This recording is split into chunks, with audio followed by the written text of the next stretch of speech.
ఇంకా 10 రోజులు వస్తుంది కదా మీ ఊళ్ళో జాతర.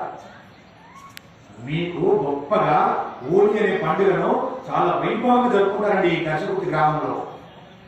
ఆ పౌర్ణమికి హోలీ వస్తుంది కదండి, ఇప్పుడు వచ్చేది అదే. ఆ పండుగను మీరు వెంకటేశ్వర స్వామి వైభవంగా ఎంత గొప్పగా చేసుకుంటారో ఈ దర్శకుర్తి గ్రామవాసులు. కానీ వినియోగించుకోవట్లేదండి మీరు. వినియోగించుకోండి, దయచేసి వినియోగించుకోండి మీ గ్రామ ప్రజలందరూ కూడా. వెంకటేశ్వర స్వామి ఇట్లా చాలా గొప్పగా కదలాడుతున్నాడండి. అది ప్రణయకోవచ్చు చూడండి, గొప్పవాళ్ళు అవుతారండి మీరు.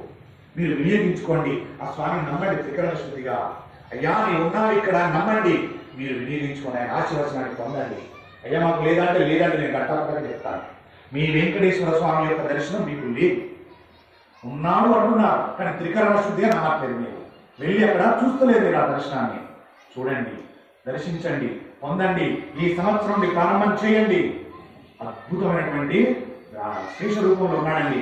ఆ శేషుడు ఎలా ఉంటాడో మనకి మహాభారతంలో వస్తుందండి. కొద్ది రోజుల్లో వస్తుంది, ఒక ఈ పౌర్ణమి వరకు వస్తాడు కావచ్చు ఆ స్వామి శేషుడు. అంత గొప్పగా ఉంటాడండి. కాబట్టి